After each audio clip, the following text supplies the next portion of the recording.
हरे कृष्णा। हरे कृष्णा। आज के जो हमारा ये श्रीमद् भगवद गीता के का जो पठन का जो हम आज से हम आरंभ करने जा रहे हैं, अध्याय 1 से पहले श्लोक से जो कार्यक्रम आरंभ करने जा रहे हैं, उसमें मैं आप सबका हार्दिक स्वागत करती हूँ। तो ये जगतगुरु श्रील प्रभुपाद की कृपा है कि उनकी कृपा से हम श्रीमद् भगवद गीता को बड़े ही सरल रूप में समझ पाते हैं। तो आज से हम जो ये श्रीमद् भगवद गीता यथारूप है, इसका पठन आरंभ करने जा रहे हैं। तो आप सबसे मेरा निवेदन है कि सर्वप्रथम तो आपके पास जो ये श्रीमद् भगवद गीता यथारूप है, ये आपके पास होनी चाहिए। तो जैसे हम श्रीमद् भगवद गीता का पठन आरंभ करेंगे, तो उसमें क्या है कि हम एक श्लोक पढ़ेंगे और जो श्लोक है उसका अनुवाद फिर हम पढ़ेंगे, और उसके बाद जो श्रीमद् भगवद गीता का जो तात्पर्य है जो जगतगुरु श्रील प्रभुपाद ने दिया है, उसके आधार पर हम इसे समझने का प्रयास करेंगे। हरे कृष्णा। मीनाक्षी माता जी, आपका बहुत बहुत स्वागत है। तो सबसे पहले हम श्लोक पढ़ेंगे जी। राखी प्रधान माता जी, आपका बहुत बहुत स्वागत है। तो आप लोग जब इस तरह से उत्साहित होते हैं, तो आपको उत्साहित देखकर मुझे भी बहुत उत्साह मिलता है। नरेश कुमार जी, आपका बहुत बहुत स्वागत है। तो कृपया आप सब लोग जो है वो भगवद गीता खोल लीजिए, पहला अध्याय और पहला श्लोक। तो हम सब जानते हैं कि जब भी हम जब इस तरह का कोई कार्य, आध्यात्मिक कार्य आरंभ करते हैं, तो उसके आरंभ में हम सर्वप्रथम मंगलाचरण जो है वो करते हैं। तो यानी कि हम जो अपने पूर्ववर्ती आचार्य हैं, उन आचार्यों की कृपा मांगते हैं और श्री भगवान की स्तुति भी करते हैं, क्योंकि ये जो भी आध्यात्मिक ज्ञान है, इसको हम अपनी बुद्धि से नहीं समझ सकते। तो इसे समझने की जो कृपा है वो हमें श्री भगवान से ही प्राप्त होगी और हमें अपने आचार्यों से प्राप्त होगी। तो इसका जो पठन है वो आरंभ करने से पूर्व हम थोड़ा सा मंगलाचरण करेंगे। कुछ जो श्लोक हैं तो वो हम बोलेंगे। तो अगर आपके पास श्रीमद् भगवद गीता है तो आप इसे खोलेंगे, तो आरंभ में ही मंगलाचरण जो है वो दिया गया है। जो भूमिका है, भूमिका के प्रथम जो हमारा पहला जो पन्ना है, उस पर मंगलाचरण दिया गया है। तो आप मेरे साथ दोहरा सकते हैं, या अगर किसी के पास नहीं है भगवद गीता तो उसे ध्यानपूर्वक वो सुन सकता है।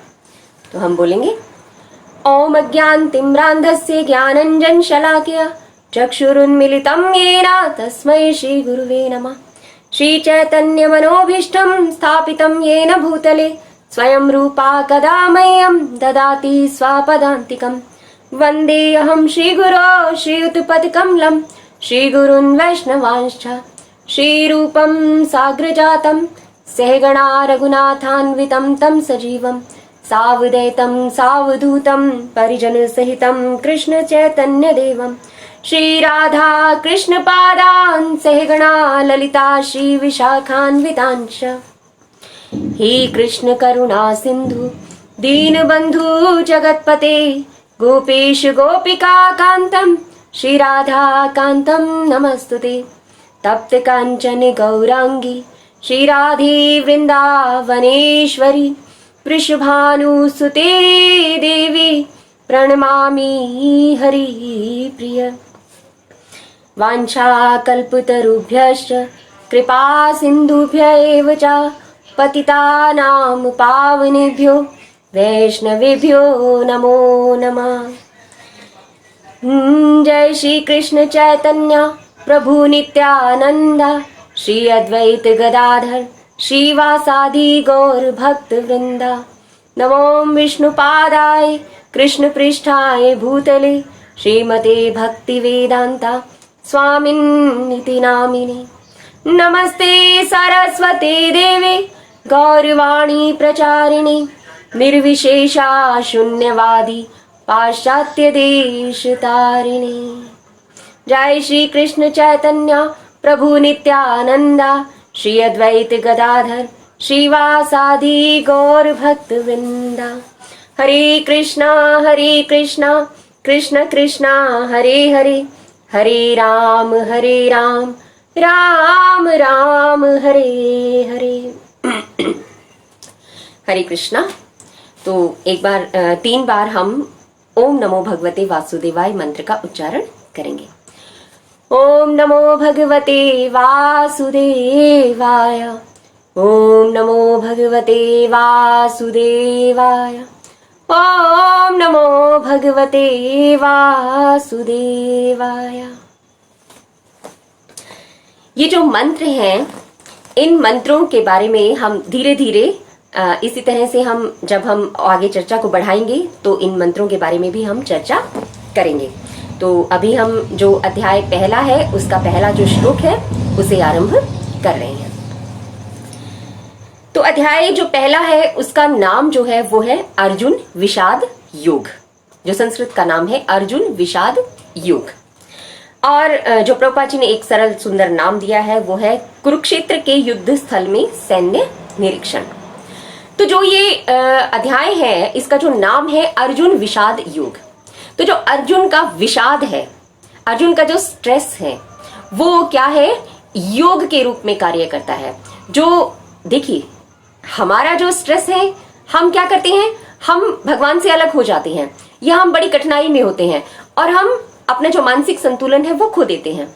लेकिन एक भक्त है अर्जुन और उसका जो स्ट्रेस है वो भी उसने कहाँ यूज किया है, वो भगवान के साथ उसका जो सामंजस्य है, भगवान के साथ जोड़ने का जो कार्य है वहां उसने उसका प्रयोग कर लिया है।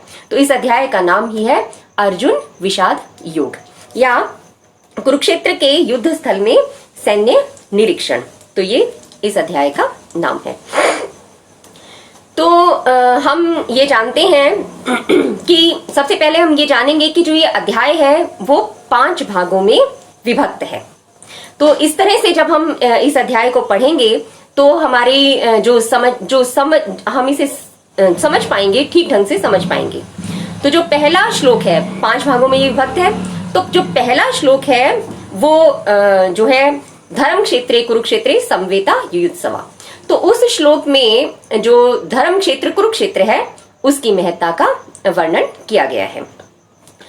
दूसरा जो इसका भाग है वो जो है डिप्लोमेसी ऑफ दुर्योधन, जो दुर्योधन की जो कूटनीति है उसका वर्णन किया गया है।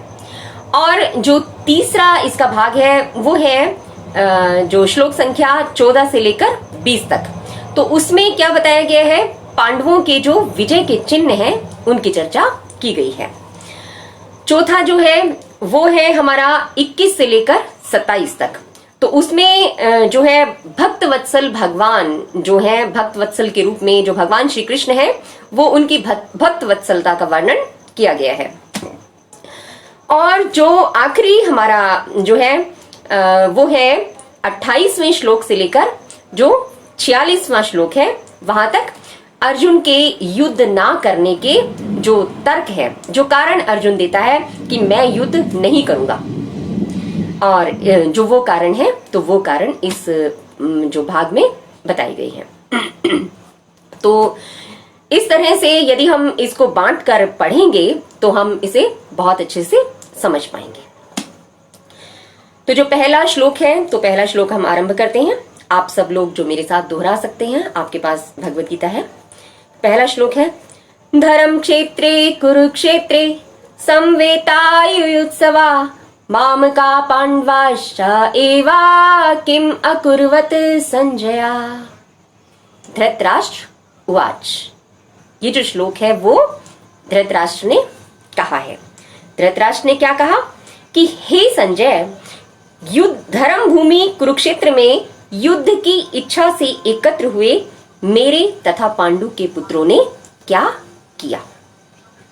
ये जो संजय से धृतराष्ट्र हैं वह पूछ रहे हैं कि युद्ध भूमि कुरुक्षेत्र की इच्छा में युद्ध भूमि कुरुक्षेत्र में जो है युद्ध की इच्छा से एकत्र हुए मेरे तथा पांडु के पुत्रों ने क्या किया। अब संजय जो है उन्हें बता रहे हैं। आगे इस तरह से फिर ये श्रीमद् भगवत गीता जो है वो आरंभ होती है।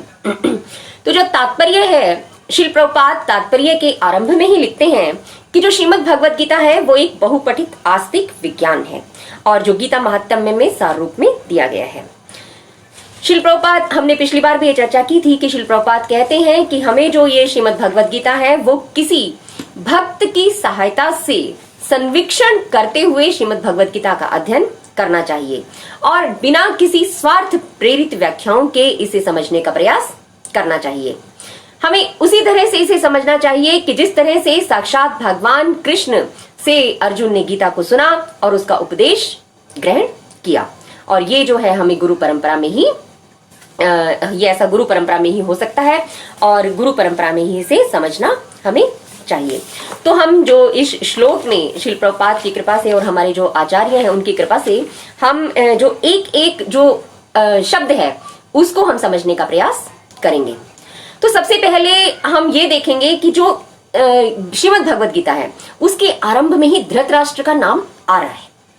जो धृतराष्ट्र है वो बड़ा ही कुटिल बुद्धि है, वो कोई भक्त नहीं है। तो कोई प्रश्न कर सकता है कि ऐसा कैसे संभव है कि जो श्रीमद् भगवद गीता इतना जो मुक्ति को देने वाला एक शास्त्र है, ऐसे शास्त्र में एक अभक्त का किस तरह से नामकरण है और वो शुरू में ही आरंभ में ही उसका जो है नाम किस तरह से आ रहा है। तो आचार्य जो है वो हमें समझाते हैं कि धृतराष्ट्र वैसे तो क्या है, एक कुटिल बुद्धि व्यक्ति था। धृतराष्ट्र एक ऐसा व्यक्ति था कि जिसने अपने जो राष्ट्र के प्रति जो राज्य था उसके प्रति उसकी जो उसको भोगने की जो इच्छा थी वो बहुत ज्यादा बलवती थी। धृतराष्ट्र शब्द का जो अर्थ है ना, उसको ही यदि हम देखेंगे कि धृतराष्ट्र नाम का क्या अर्थ है तो हम पाएंगे कि धृतराष्ट्र शब्द जो है वो दो शब्दों से मिलकर बना है, धृत और राष्ट्र। धृत का अर्थ है कि ऐसा व्यक्ति जिसने पकड़ कर रखा हुआ है, क्या, राष्ट्र को पकड़कर रखा हुआ है यानी कि उसने राष्ट्र पर अपना कब्जा जमाया हुआ है, ऐसा व्यक्ति। तो ये जो नामकरण है ना, आजकल तो नाम सब लोग नाम क्या रखते हैं, चिंटू, मिंटू, डब्बू, सब कुछ भी नाम रखते हैं जिनका कोई अर्थ नहीं होता। लेकिन हमारी जो वैदिक संस्कृति है वो इतनी प्रभावशाली है या इतनी अर्थपूर्ण है कि उसमें जो प्रत्येक नाम है उनके जो अर्थ हैं उनसे ही हमें जो व्यक्ति है उसके चरित्र का पता लग जाता है कि किस तरह से जो उसका नाम है वो उसके चरित्र के बारे में बताता है। तो जो धृतराष्ट्र है तो उनके बारे में हम ये जान सकते हैं कि जिसने राष्ट्र को पकड़कर रखा है। तो हम सब जानते हैं कि धृतराष्ट्र ने यद्यपि वो बड़े थे, कौरव में जो बड़े थे वो, लेकिन फिर भी उनकी जो शारीरिक अक्षमता थी उसके प्रभाव के कारण वो जो राजा बनने के लायक नहीं थे और इस तरह से जो है उन्हें क्या राज्य के से वंचित होना पड़ा। लेकिन उनके मन में बहुत बड़ा विषाद था इस विषय को लेकर कि मैं क्या करूं कि मुझे राज्य से वंचित होना पड़ रहा है। लेकिन देखिए भाग्य ने कुछ ऐसा किया कि महाराज जो पांडु थे उन्हें राजा बना दिया गया, लेकिन किसी शाप की वजह से उन्हें किंदिम मुनि का जो शाप था उसकी वजह से उन्हें वन में जाना पड़ा और जो राज्य था फिर से किनके पास आ गया, जो धृतराष्ट्र के पास आ गया। लेकिन अब क्या हुआ कि वहां भी जो देवताओं की कृपा से और महारानी जो कुंती थी उनकी जो उन्हें जो वरदान मिले थे उनकी कृपा से उन्हें जो है बड़े ही बलशाली पुत्र जो है वो प्राप्त हुए। 5 पुत्रों की उन्हें प्राप्ति हुई और फिर जो है जो राज्य था फिर से जो उनके जो राजकुमार थे अब वो आ गए थे और फिर वो जो राज्य है उनको पांडु पुत्रों को मिलने जा रहा था। अब दूसरा जो मौका उनको मिला था वो मौका भी उनके हाथ से जाने जा रहा था। अब धृतराष्ट्र ने क्या किया, अपनी कुटिल बुद्धि का उपयोग करते हुए जब पहले तो बचपन से ही उनके पुत्रों ने उनके साथ बड़ा ही अन्याय किया और जो पांडु के पुत्र थे उन्हें हमेशा ही उनके राज्य से वंचित करने की वो अलग अलग तरह की कुटिल चालें चलते रहे। लेकिन किसी तरह से भगवान की उन पर बड़ी कृपा थी और फिर भी जब उन्हें मौका मिला तो फिर उन्हें क्या किया गया, फिर उनको जो है जुए में उनको हरा दिया गया। तो इस तरह की जो धृतराष्ट्र है वो इस तरह की चालें चलते रहे। लेकिन फिर भी इतना कुछ होते हुए भी जो है श्रीमद् भगवद गीता में उनका नाम सर्वप्रथम क्यों आता है।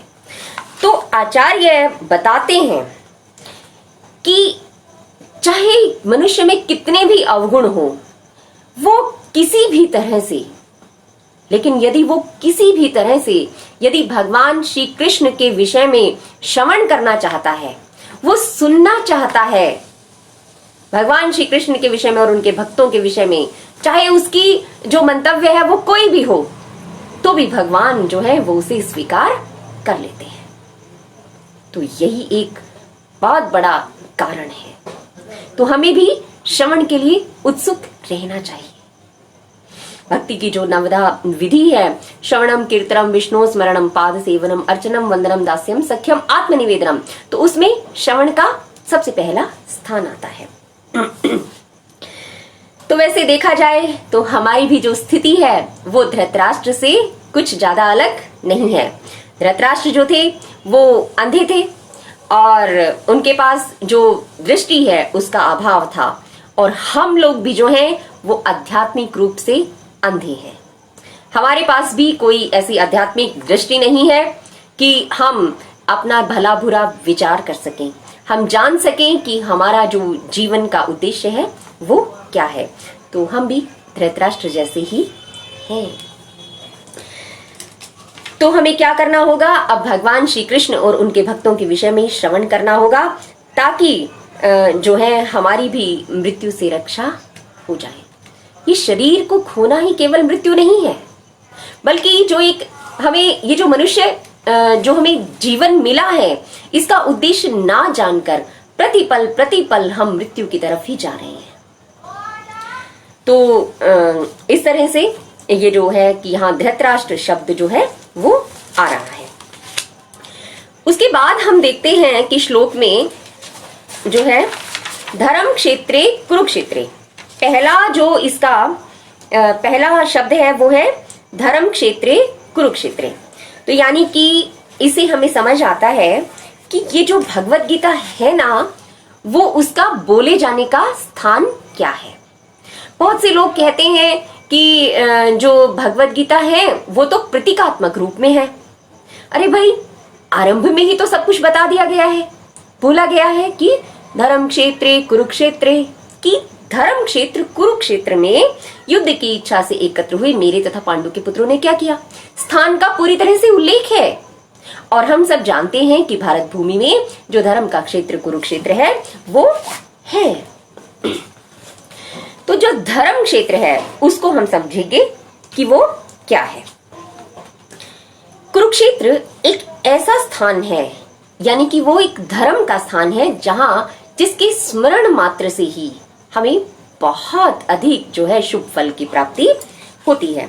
यदि हम कुरुक्षेत्र का इतिहास देखें तो प्राचीन काल में इसे जो है भरत वंश के कुरु नाम के जो एक राजा थे, और उन्होंने ही जो है उनकी इच्छा थी कि इस क्षेत्र को, जो एक क्षेत्र है, इसे धर्म का क्षेत्र बनाया जाए। जो पहले के राजा होते थे वो राजऋषि होते थे, और वो हमेशा चाहते थे कि उनकी जो प्रजा है वो धर्म के रास्ते पे चले, और धर्म के रास्ते पर चलकर वो सारी चीजें हैं जो धर्म अर्थ काम मोक्ष जो इस तरह के जो है उन सबको प्राप्त करे। ये राजा का कर्तव्य होता था, क्योंकि राजा जो है वो एक तरह से प्रजा का पिता होता है, और राजा जो है वो भगवान का प्रतिनिधित्व करता है। तो जो कुरु राजा थे उनकी इच्छा थी कि इस धर्म जो ये कुरुक्षेत्र है इसे धर्म का क्षेत्र बनाया जाए। तो उन्होंने क्या किया कि एक हल लिया और उसे जोतने लगे, भूमि को जोतने लगे। तो उस समय जो भगवान विष्णु आए और उन्होंने कहा कि अब आप जो है इस भूमि को तो जोत रहे हो, लेकिन आपको इस धर्म की खेती करने के लिए आपको जो है अभी धर्म का बीज चाहिए। तो वो बीज जो है आप कहाँ से लेकर आओगे? तो उन्होंने भगवान विष्णु से कहा कि ठीक है, आप मुझे थोड़ा मेरा मार्गदर्शन कीजिए कि किस तरह से जो धर्म की खेती है वो की जाए। तो भगवान विष्णु ने मुस्कुराते हुए उन्हें कहा कि आप राजा हैं और प्रजा के प्रति आपका बहुत अधिक कुछ कर्तव्य है, तो आप उस कर्तव्य का पालन कीजिए, और जो है अब आपका जो शरीर है, मैं चाहता हूं कि उस शरीर को धर्म के बीज के रूप में इस धरती पर बो दिया जाए। तो राजा ने एक पल की भी देरी नहीं की, राजा ने कुछ नहीं सोचा, और राजा ने अपने शरीर के टुकड़े करने आरंभ किए, और जो है वो जो खेत था उसमें बीज बोना आरंभ किया। तो राजा ने अपना बायां पैर जो है वो आगे बढ़ाया। भगवान ने चक्र से उनका बायां पैर काट दिया और फिर कहा कि इतना बीज पर्याप्त नहीं है। तो फिर राजा ने अपना दायां पैर आगे बढ़ाया, तो भगवान ने उसे भी काट दिया। और अब भगवान ने फिर और बीज मांगा, तो भगवान ने, जो राजा थे, उन्होंने अपना बायां हाथ आगे बढ़ाया, इस तरह से अपना दायां हाथ। और जब इस तरह से जब उनकी हाथ पैर जब उनके काट दिए गए भगवान के द्वारा, तो फिर राजा ने अपना शीश जो है वो भगवान के समक्ष कर दिया। और राजा ने कहा कि अब जो है मैं आपकी शरणागत हूं और ये मेरा सिर है और धर्म की रक्षा के लिए मैं कुछ भी कर सकता हूं। तो भगवान जो है वो बड़े प्रसन्न हुए। भगवान ने कहा कि राजा का यही कर्तव्य है कि वो अपनी प्रजा को धर्म सिखाने के लिए, अपनी प्रजा के सामने आदर्श प्रस्तुत करने के लिए, कुछ भी करने के लिए तत्पर रहता है। तो भगवान ने कहा आप एक आदर्श राजा हैं और आपका जो ये क्षेत्र है वो क्या है, वो धर्म क्षेत्र के नाम से ही प्रसिद्ध होगा और यहाँ पर धर्म की ही खेती होगी। तो इस प्रकार जो है भगवान ने उन्हें वरदान दिया। भगवान ने कहा कि इस क्षेत्र में जो भी आएगा उसे जो है वो धर्म का ही फल मिलेगा। और तब से ये जो क्षेत्र था वो धर्म क्षेत्र के नाम से प्रसिद्ध हो गया। तो धर्म क्षेत्र जो है उसमें धर्म और क्षेत्र ये दो शब्द हैं। यदि क्षेत्र का अर्थ जो है खेत मान लिया जाए, तो धर्म क्षेत्र का अर्थ हुआ ऐसा स्थान जहां धर्म की फसल लगाई जाती है। तो जो जगतगुरु श्रील प्रभुपाद हैं, जब वो तात्पर्य लिखते हैं, आपने अगर भगवत गीता खोल रखी है तो आप इसमें पढ़ सकते हैं। तो जब प्रभुपाद कह रहे हैं कि पांडव तथा धृतराष्ट्र के पुत्र दोनों एक ही वंश से संबंधित हैं, किंतु यहाँ पर धृतराष्ट्र के वाक्य से उनके मनोभाव प्रकट होते हैं। उसने जानबूझकर अपने पुत्रों को कुरु कहा और पांडु के पुत्रों को वंश के उत्तराधिकार से विलग कर दिया। इस तरह पांडु के पुत्रों अर्थात अपने भतीजों के साथ धृतराष्ट्र की विशिष्ट मनस्थिति समझी जा सकती है। जिस प्रकार धान के खेत से अवांछित पौधों को उखाड़ दिया जाता है, उसी प्रकार इस कथा के आरंभ से ही ऐसी आशा की जाती है कि जहां धर्म के पिता श्री कृष्ण उपस्थित हों, वहां कुरुक्षेत्र रूपी खेत में दुर्योधन आदि धृतराष्ट्र के पुत्र रूपी अवांछित पौधों को समूल नष्ट करके युधिष्ठिर आदि नितांत धार्मिक पुरुषों की स्थापना की जाएगी।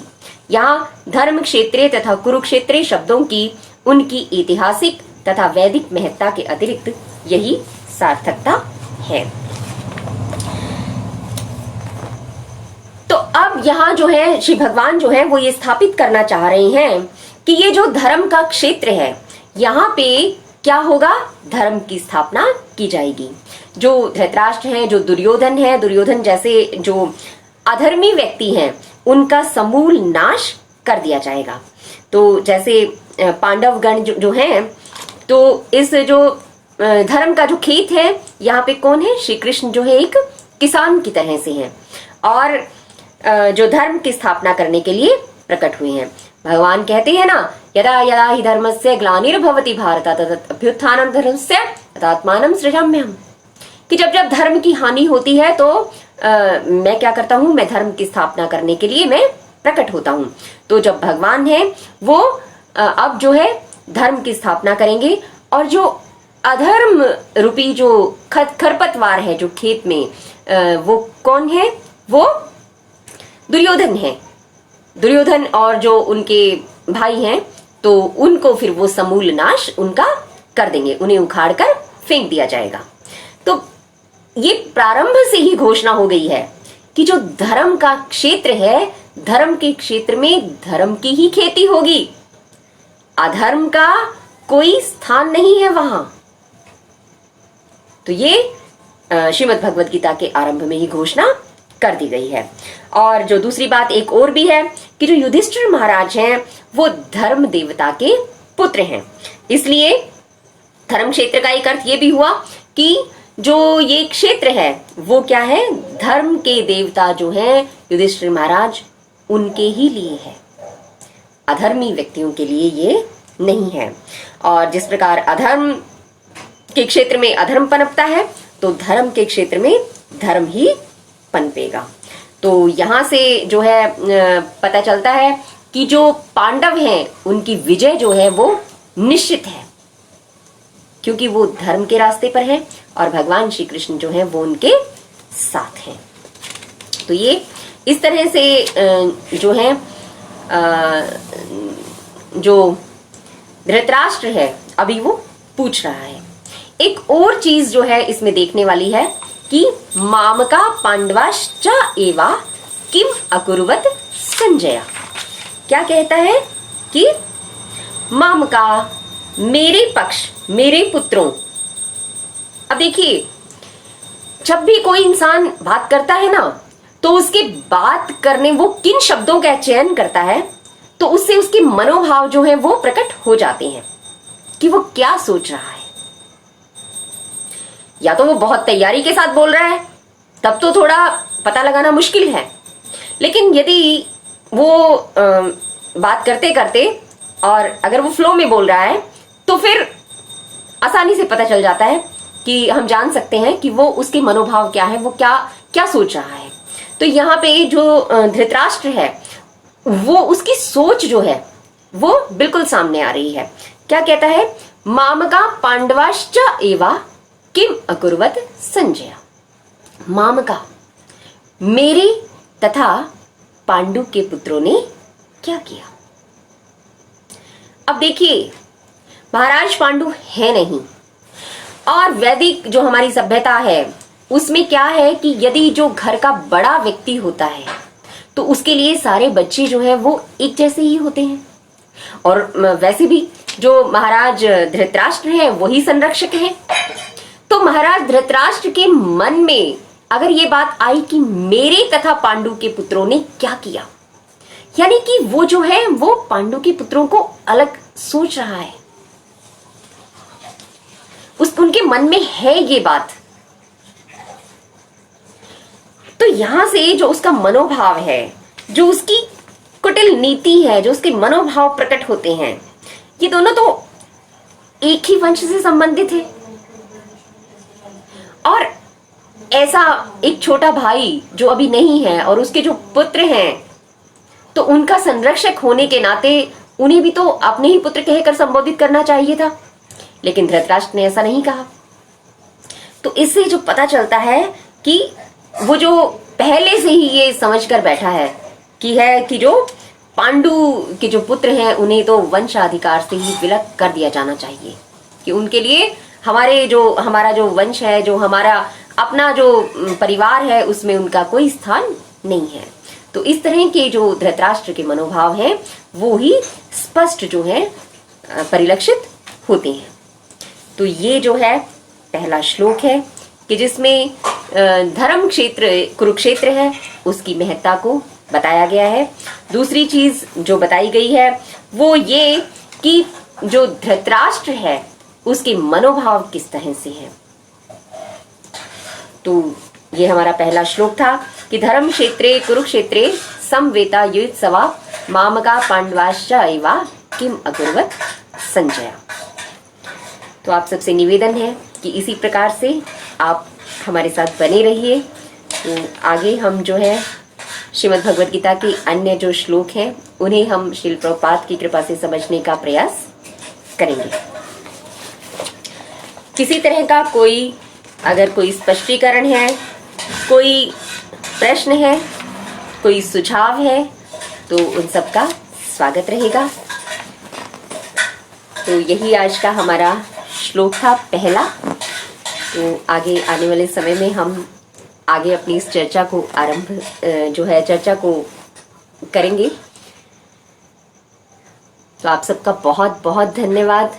श्रील प्रभुपाद की कृपा से हमें एक इतना अच्छा मौका मिला है कि हम जो श्री भगवान के मुख से जो भगवद गीता निकली है, हम उस भगवद गीता को बड़े ही सरल रूप से समझ सकते हैं। तो हमें श्रील प्रभुपाद की जो है शरण हमेशा ही इस तरह से शरण में रहना होगा, और आने वाले समय में हम और अच्छे से श्रीमद् भगवद गीता का पठन करने का प्रयास करेंगे। तो आप सबका बहुत बहुत धन्यवाद। श्रीमद् भगवद गीता की जय। जगत गुरु श्रील प्रभुपाद की जय। हरे कृष्ण कृष्ण कृष्ण हरे हरे, हरे राम राम राम हरे हरे।